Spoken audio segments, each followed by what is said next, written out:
Hello and welcome back to another episode of the Who Asked Me podcast. I am so excited to be here with you all this week. Even though I know I'm late, I'm so sorry. Listen, if you don't watch my vlogs, you don't listen to me anywhere else, I did go back to work this week.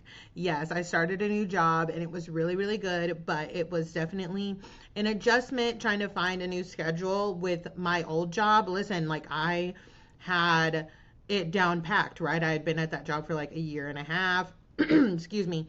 And it was really easy for me to get it. But if you also know, I did end up skipping a lot of podcast episodes when I was at that job as well. But the other thing is this new job is a completely opposite schedule of my previous job, to a T. Like usually I was working at like midday to like into the evening. So I would get off around like 7 or 8. Now I'm going into work early, like 7 a.m., 8 a.m., and getting off kind of in the time when I would just really be like in the thick of my day at my old job. So it's just an adjustment period. I really wanted to take a week. Like I didn't go to the gym at all this week, but I feel really good about it. I'm really happy. So you might think I'm weird, but I love working. I do. I love working. I love having all my side gigs and doing all those things. But that's just a little personal update. Let's get into the tea. First things first, I felt compelled after listening to my good friends talk about this. I need to come to you all and be honest with you. There's a lot of One Tree Hill talk going on because I guess it's like the 25-year reunion, some type of reunion. I did not know that it was controversial to be a Lucas Scott fan. Well, consider me controversy. Okay, sorry Kendrick, I'm with Raven on this one. I'm a Lucas Scott fan, and you know what? I'm gonna take it one further. When I said this in the group chat, they were like, it was a record scratch. I'm a Team Peyton. I am a Team Peyton girly. That is, and I can break it all down for you. It's not that I don't like Brooke, right? But because I do. I didn't like her in season 1, but when it comes to the heart of Lucas Scott, I am Team Peyton, and Brooke should have never gone after him. And I know, I didn't realize until a couple of years ago that was an unpopular opinion. I don't care.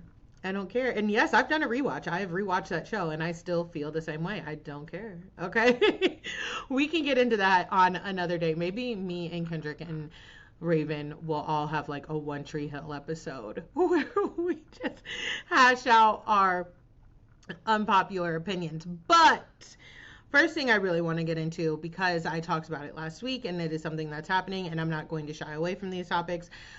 Kayla Nicole's old tweets have resurfaced, and when I say resurfaced, I mean the Swifties were really upset about the Halloween costume from a song that I promise you they didn't even know existed until she did that.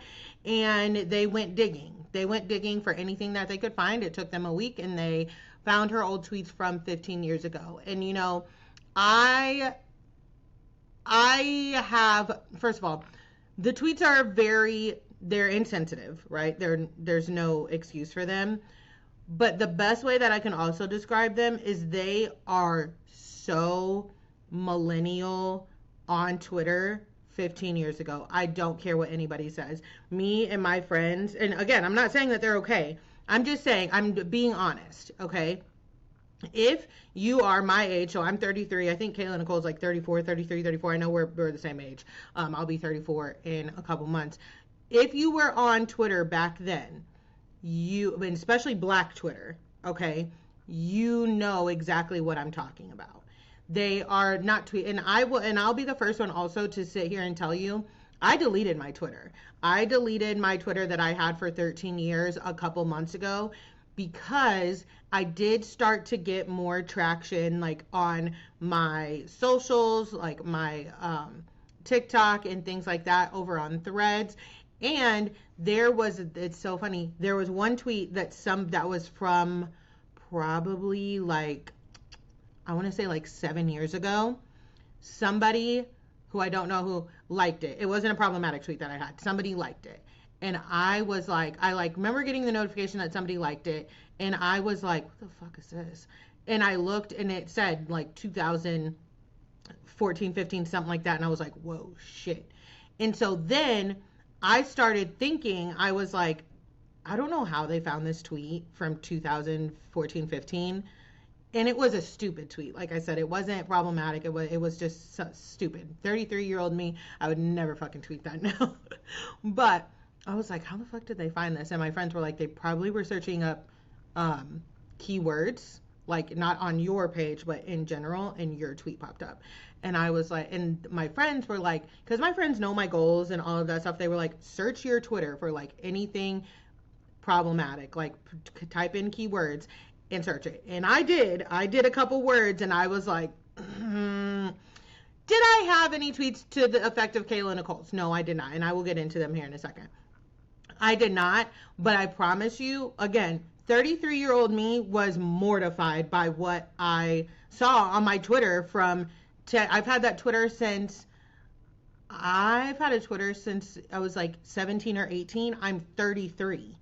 Okay, I was mortified. I really, really was. I was like, oh my God. Same thing goes for my Facebook. A lot, and I will say this, just again, being in all transparency, there's nothing wrong with growth.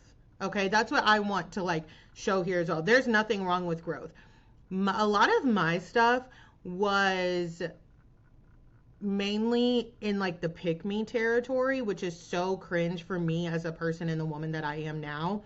It was like in the pick me territory, and I was like, ew, I cannot believe I fucking said that, right? A lot of like, women are crazy. Oh my God, like, why are we so crazy? I'm crazy. And like, me like calling myself crazy. I'm not, well, I don't think I'm crazy. Okay.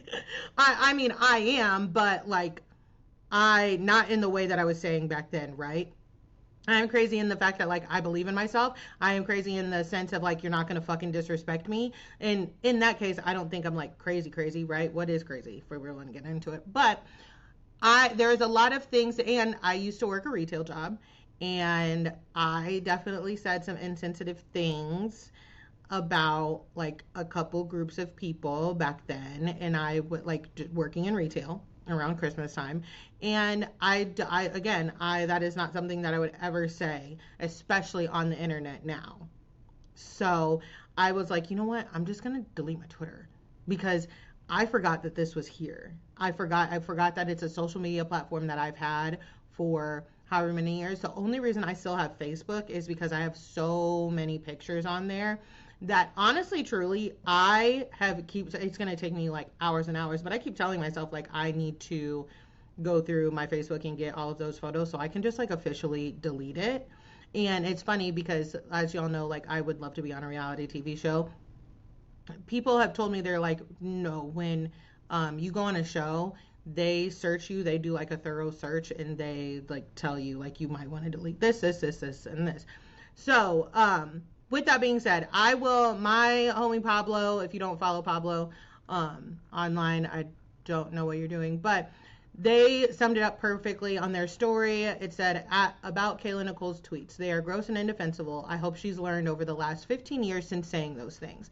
That doesn't mean that Taylor Swift wasn't being microaggressive and racist, and to imply that Kayla deserves such treatment because of those tweets means y'all actually don't care about racism or homophobia. You care about making the playing field even so that you can enjoy a less than stellar album, which by all means do, but don't try to what about your way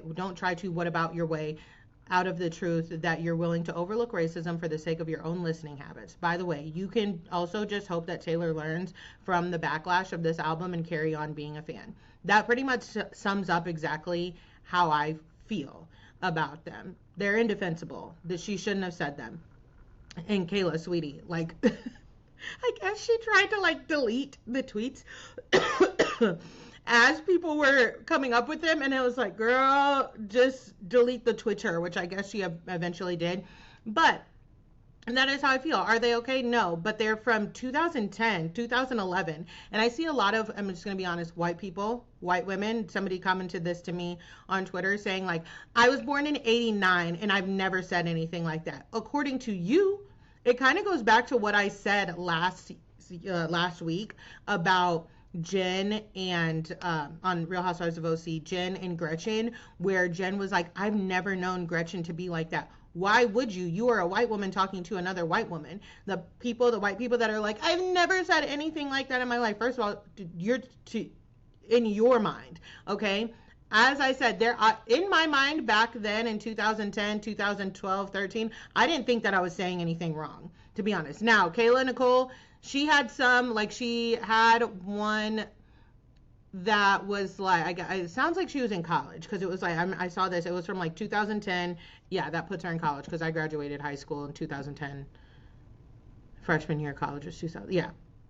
So it was like, I guess she was living in the dorms or whatever, and she was like, this Indian girl is being loud and praying on the other side of my of the wall, and I'm about to like freak out, something like that. It was stupid, okay? And it was definitely insensitive to say, like, you shouldn't have said that. I've heard worse. I've heard way worse. Not even just about black people, but about like I've heard worse, right?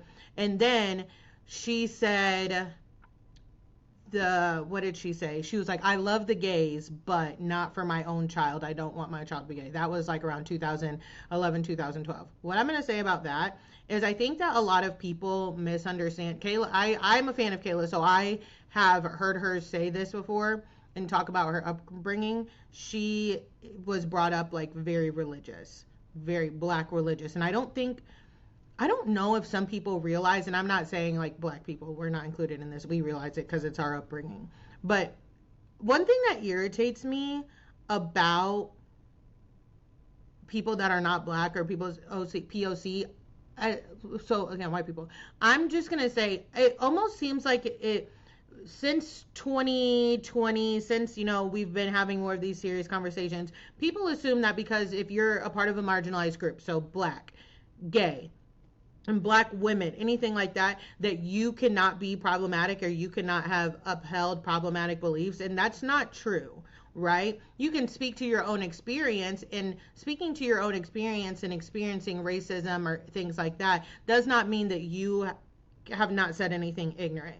The black community in gayness, oh baby, it is so deep. I know so many people that were raised like, not in my house. Not if I had a quarter for every time I have heard one of my like relatives, like distant relatives or anything like that, say like, I don't care, the gays can do whatever they want, but stay away from me with that, right? Something like that. Or, oh, I don't care if people be gay, but not in my house. Things like that. That is stuff that is said. And when you are of the age that she was when she said those things, right? That's what you heard growing up. So then you to carry that on. And then now I will also say, I have heard Kayla Nicole say things that she was, I don't really see, I will just say it. She said on her podcast, like, I don't care if like men are bisexual, but I don't want to date a bisexual man. If you watched Insecure, which I did, one of my favorite shows, you know that that's like a big topic within like with the black women. Molly on Insecure was dating a bisexual man, and he like essentially checked all her boxes, but when she found out he was bi, she was like, no. As a bisexual myself, technically, I'm not one of those well, it's me bisexuals, right? I have had women say that they don't want to like date me or wouldn't be interested in me because I was bisexual. That's fine. I understand. Everybody has what they will and will not deal with. And again, like Kayla Nicole is saying, like, oh, she doesn't want a man that's bisexual. She wants a man that's straight. I don't see that as ignorant. I just don't. Because I've had women tell me, I've never had a man tell me that he didn't want to date me because I was bisexual, but that's probably because dudes are gross and they're like, ew, that's hot, blah, blah. But then when it really gets into it and like you wanting to like explore that side, they're like, meh. Story for a different day. But I have had women, lesbians, say like, I'm not going to date a bi girl. I understand it and I respect it. I'm not going to argue with you about it, right? I have to respect that. Yeah, everybody has their feelings. In the lesbian community, I understand why lesbians don't want to date bisexual women. Now, what I will not deal with is people saying that I'm not queer, and I'm not like, or saying like, people saying like, oh, I'm going to leave Megan for a guy or anything like that, because that's definitely not happening. That I think is different than saying you don't want to date a bisexual person. That's just, again, as a bisexual person, that's just me. I know plenty of other bisexual people that don't agree with me, right? And they don't want to deal with that. And that's fine. That's their parameter. I'm more about like listening to people. And again, if you're explaining, like, you know, a lot of lesbians have dated bi girls and they've dumped them for men. Megan has had a relationship with a girl that I don't know how Miss Mama identified, if I'm being honest with you. She cheated on her with guys and dumped her for guys. That is also a lot of like the thing in with lesbians not wanting to date bisexual girls because they have cheated on them or like have had trauma from them cheating on them with men, all of those things. So I didn't really see that one as problematic, but all in all, again, I just think that the Swifties don't really care about racism and homophobia. They care because they felt embarrassment on Taylor's behalf from the Halloween costume thing, and because, you know, I think it's a couple things. It's that first thing, and I think that it's the fact that they were not in on the joke because culturally it wasn't for them to be in on the joke. That song is over 20 years old. That He Wasn't Man Enough for Me by Toni Braxton, that is a cultural song, okay? If you know, you know, we remember. I've also seen a lot of people being like, Kayla Nicole needs to let it go now, not after the tweets, but after this. And that leads me into my next point, which is I don't understand how we can make room for some people to tell their truths, but not everybody. And y'all know me. I really am a person that thinks everybody should write an autobiography. Everybody should tell their story. I love biographies. I love hearing about people's stories, even if I don't like know who they are, anything like that. The biographies, like, y'all know I used to love Celebrity Memoir Book Club. I used to love listening, especially if I wasn't going to sit and read the books. I love that. I don't I don't understand how some people can tell their story. So, for example, Megan's girlfriend before me, she does not like me, obviously. I'm not very fond of her either. She thinks that there was cheating. There wasn't. That's where I draw the line. Like, right, if she keeps saying, like, every time somebody tells me that she says we cheated, I'm like, we didn't. And I'm just shut it down there. But when she talks about her experience with Megan, I have nothing to say about that because that was her experience with Megan. I'm not here to tell her about her experience with Megan. Just like for me with my ex, right? People insinuate that there was cheating on both sides, mine and his. As far as I know, there was not. If my ex-husband wants to talk about like his experience with me or like reference it in any way, shape, or form, if it comes up in a conversation, that's his business. That's his part of his story just as much as it is mine, as will I, right? You guys listen to this podcast. I will, if we're talking about something on like one of the shows or anything, I'll be like, yeah, when I was married, I had this situation, blah, blah. In passing, as somebody, I don't listen to Kayla Nicole's podcast weekly. I'm not gonna lie, I only listen to it when there's a guest that I find interesting on there. That's how she phrases it, right? And there are sometimes, because people don't know her exes past Travis, I think sometimes people think that when she says, oh, my ex, that she's only talking about Travis. That's not true because I know of the other exes, right?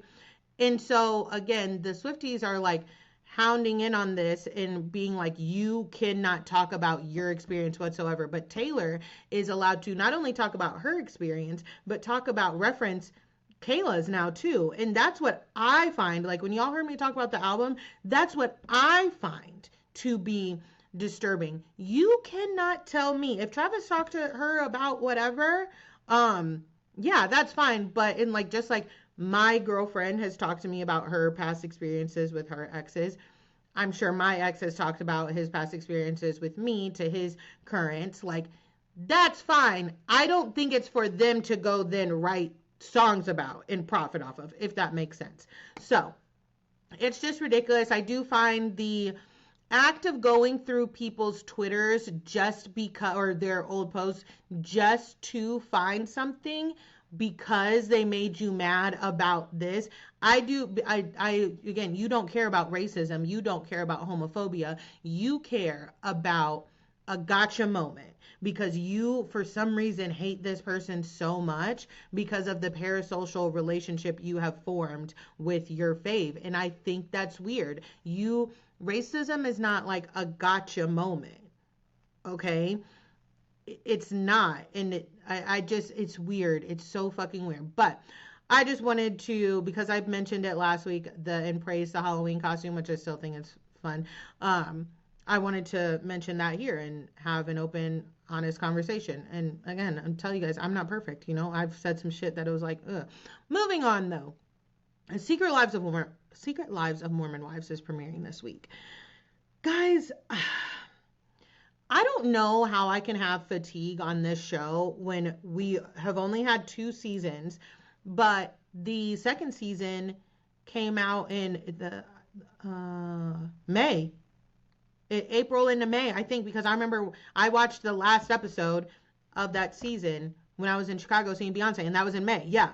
And we're in November and we already have season 3, right? So much has been teased already, right? We're allegedly finally going to be getting the answers about Jesse and Marciano and Jordan and what's been going on with them. But I will have to tell you guys, I don't know if whatever it is at this point, I don't know if I necessarily give a fuck. You know what I mean? Because this has been going on since May that we know. And for them, it's been going on even longer.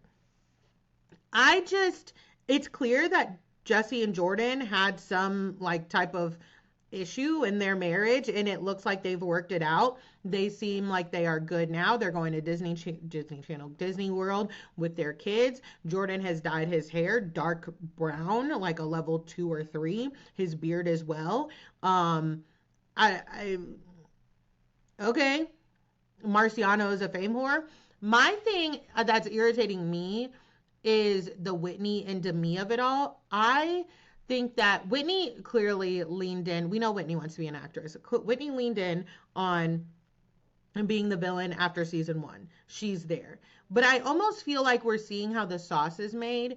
And Demi, who we know wanted to fabricate storylines and like anything to be famous, we know what her MO is. And she just keeps picking and picking and picking at the easy target, which is Jesse.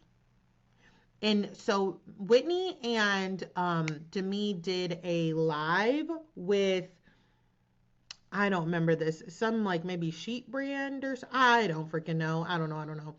And it was very odd. They did a lie detector test, which we all know how we feel about the lie detector test. They did a lie detector test and it was like, oh, do you really think Jesse can do hair? Here's my thing with that. We've already been through that. Like Demi and Jesse had their thing about it. Demi said she was going to move on and not say anything about it. And you keep picking the same scab. And in reality TV, that doesn't necessarily work. With Jesse at this point, mama, she knows you're going to react. And I get it, Jesse. Hair is your life. And I have so many nuanced feelings about hairdressers, the hairdresser community, all of those things, because y'all know I used to be a hairdresser, and I will get into that hairdressing scab in a second. But it's like, girl, she's like, she being Demi, keeps reheating her own villain nachos, and that's why I'm just like, so what? Like, it's time to pay this girl fucking dust. Apparently, Demi and Whitney want to start their own mom talk. Okay? Bye. The only thing that I will say that I am interested in seeing this season, and I hope that we see it, is Layla and Chase's brother getting together. I don't remember his name, sorry. But Layla every time their TikToks come up, Layla be cuddled up with that boy like my man. That is her man. I like to see the girlies like in deep like and in love. I just think that it's refreshing to see her clearly in love. I think it's clear to just from a parasocial standpoint. I think he really enjoys her too. They seem to really like each other, and it's crazy because she like either slept with his brother or dated his brother, but apparently Chase's ran through. Okay, Chase's ran through. And you know what? I think I've said this on this podcast before. Maybe I said it on my Instagram. I find Chase to be so interesting because obviously when we saw him on last season at the Halloween party, I was like, get a load of this guy. Oh, brother, as Raven says. I was like, who's this fucking loser? But as I see his videos and follow him online, I am very interested. I'm like, wow. When he spoke about like Charlie Kirk, when he speaks about being Mormon or former Mormon, when he speaks about like the religious and the political sides of like his growing up, I am so interested in what he has to say. Not that I necessarily, well, I actually do agree with a lot of what he says. But it's like the bar is in hell, right? This guy clearly is not a good boyfriend. He probably needs to stay away from women for a while, but I like that he doesn't shy away from speaking his beliefs and again speaking on his experience. I am not going to ever knock anybody speaking on their experience, especially in that culture of like the Mormons, former Mormons, excommunicated, whatever. I find it interesting. Like if you're speaking on your experience and I don't find it interesting, good for you still, you know, that's your experience, speak on it. But I find his point of view on a lot of things very interesting. I am happy for Layla. That's what to round that out. But when it comes to the whole hair thing, it's funny because again, it's like picking out an old scab with Jessie. They know that's how they're going to get a rise out of her. She's going to do it each and every time. But I saw this girl. I don't know who. I'm not trying to be rude, but like I don't know who she is. She was making a video and she just hairdresser to hairdresser. I'm like, Mama, if this is how you treat other hairdressers, not like ones that are famous, clearly and on TV, that you hate for no reason, but in general within your community, you fucking suck. She starts this off by saying, and I know it's because I make videos, right? And some of the things that people comment, it's just like, are you well? Why would you walk up to somebody and say this? No. So why are you saying it online? She's like, Jessie blocked me because I commented on her video and told her that the hair did not look good.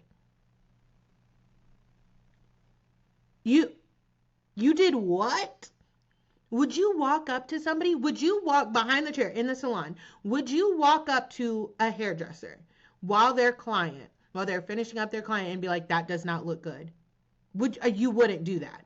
You would not fucking do that. I know you wouldn't. So doing it online to another hairdresser, I think it's crazy, especially when the client is not complaining about their hair. You know what I mean? And she goes on to be like, Jessie, from what I see, she has tape-in extensions and the beaded wefts from what I've seen. This girl did K-tips. And she's like, I went to some, I don't know, conference, hair class, whatever. And she's like, where Jessie's salon girls were at. And I did the K-tips and the salon girls were looking in this girl's hair and they were complimenting me and telling me how good it looked and said like, oh, we need to show Jessie because this is so good. And she's like, Jessie's seen my work and she knows that it's good, but she blocked you because you were rude. She blocked you because you're rude. Like she doesn't know that you are a hairdresser or that you do K-tips or anything like that. But also you need a certification for each one of these. So like, if you don't understand what I'm saying, like K-tips is a different type of extensions than tape-ins, than wefts. You need different certifications for those, right? From sew-ins, all of that. You have to take classes for each. You do K-tips.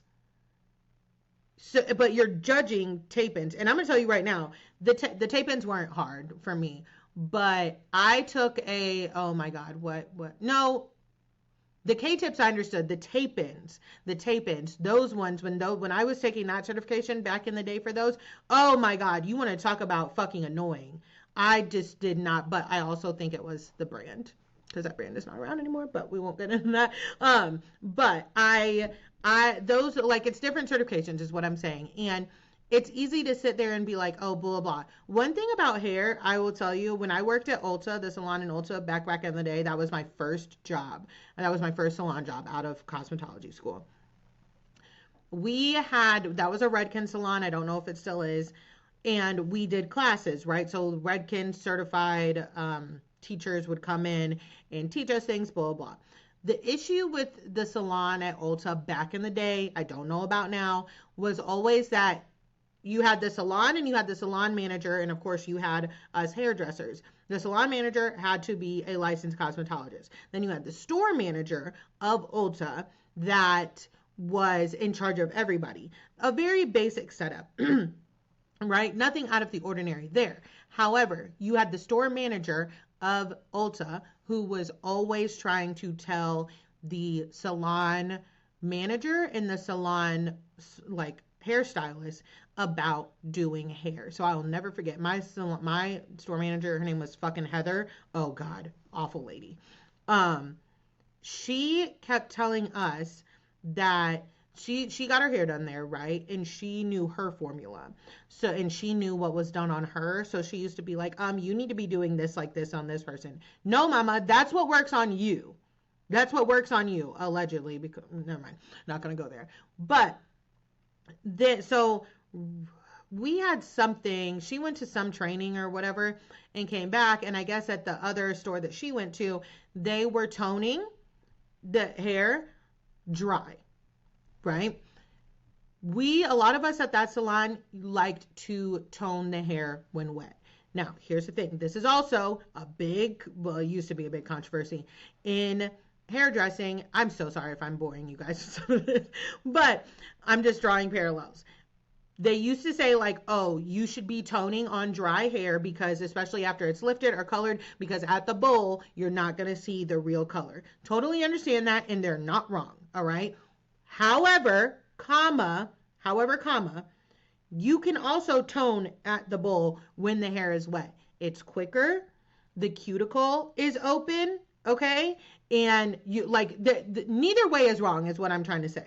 If you feel like you have lifted and you want to see the true tone of what's going on when you lifted somebody's hair, like there is this girl, Crystal Chaos, on TikTok. She does a lot of like color corrections, a lot of lifts, and a lot of like electric colors, right? So bright blues, purples, yellows, greens, things like that. I understand why Crystal dries and then tones after she lifts. Like, I understand why she lifts somebody's hair after asking previously what they've done, dries it, and then goes in. That is understandable, and that, in my opinion, is what she should do. If I am highlighting your hair and just retoning it or freshening up your money piece or anything like that, I'm toning you at the bowl when you're fucking wet because I already know. It's like, there's no need for me to dry your hair completely and then put this toner on, wait a minute, and then re-wet you. There's no need for that. It's different. Same, but different, okay? It depends on what you're doing. And I remember back in the day, that's what we used to try and explain to the store manager, and she was not having it. But then she also wanted us to have like a full highlight or color service done in 2 hours. That's not happening, mama. And dried and blown out, mind you. Dry. She used to be like, you need to be doing a full color or highlight, washed, toned, cut, trim, right? Blown out and out the door in 2 to 2.5 hours. And if we didn't do it in 2.5 hours, they were like talking about writing us up. Insane behavior still to this day. But anyways, it is one of those things where I'm just like, well, girl, back to blaming this plane back to Miss Mama on TikTok. You said something rude about, and again, I've seen the hair transformations at Jesse's salon. Sometimes I'm like, that looks good. Sometimes I'm like, I don't know about that one. As long as the client is happy, to each his own. I still talk to some of the girls that I did hair with back in the day, and I'll see them do their videos, and sometimes I'm like, I don't know if I would have done that one. But, and you know, same thing. I just put highlights in Megan's hair. She pulled brassier than I thought, and the toner that I put on her was not quite what I thought. I'm sure they would have done something different as well. I also haven't done a fucking head of highlights in 6-7 years. Okay? But we'll see what this season of Secret Lives of Mormon Wives is giving. I want them to just get off of the whole Jesse hair thing because it's just so annoying at this point. Now, the last thing I will say this week is we got a Beverly Hills trailer. We got a Beverly Hills trailer, and I can't remember if I talked to y'all about the Southern Charm trailer, but Beverly Hills trailer was so boring, in my personal opinion. It was so fucking boring looking. The most interesting thing about it was that new blonde girl who was like, they're jealous of me because XYZ, and she said it with a straight face. It will be, and she looks younger. We know how these women get when a younger woman is cast. Look at how they acted with Crystal. Look at how, who else was younger? Maybe just Crystal. But Rachel Zoe is back. Dorit and Kyle are still arguing. Kyle apparently said that their cast trip this season was reminiscent to Amsterdam. Doubt it. Doubt it. Let me say it again. Doubt it. You beast. I'm sorry. That is one of my favorite scenes of Housewives of all time. Don't you ever tell me that a scene or a trip is going to be similar to that fucking dinner. You beast. I cannot find one goddamn thing I like about you right now. Oh my God. Oh, I'm getting that is, I will never forget watching Eileen Davis be like, beast, how dare you? Oh, it is still, I love it. I love it. I can tell you whatever happened this season, it's not anywhere fucking near what happened at that Amsterdam dinner. I said, Kyle, unless you ran out of that restaurant and down the fucking street, that's probably the closest thing that's similar to Amsterdam, because we know Kyle loves to run the fuck away. Am I going to watch it? Absolutely. But with Beverly Hills, I just like, I watch it and then it's like, okay, the bar is in hell for them. The bar is in fucking hell. But that's all I'm going to keep you for this week. Again, I'm so sorry if y'all were like, what? At any point, we're like, what are we talking about here? If you want to know my thoughts on any of the shows this week in detail, of course, I have all of the videos. I'm so sorry. I hope I'm not coming down with something. Let me tell y'all, as soon as I sat down here to record, I felt fine. My throat was not scratchy, anything. As soon as I sat down here and started talking to y'all on this, I was having scratches. I was having coughs. I was needing pauses. But if you want to know about how I felt about any of the episodes this week, of course, if you're on my YouTube, you can look at the long form of every episode this week. Of course, not Real Housewives of OC, because I'm over it. Oh, nope. I've wanted to say this.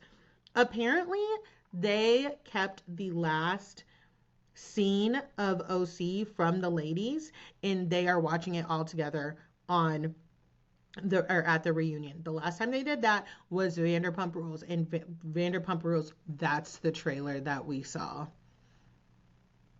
That's the trailer that we saw. Vanderpump Rules. I'm going to finish this thought first. Last time they did that was the last season of Vanderpump Rules, and Vanderpump Rules got canceled or went on hiatus. But now it's back because we got a trailer for that, and I was trying to stay optimistic. No. Am I going to watch it for you guys? Absolutely. But no. That trailer did not move me. It actually pissed me off. Bring back my people.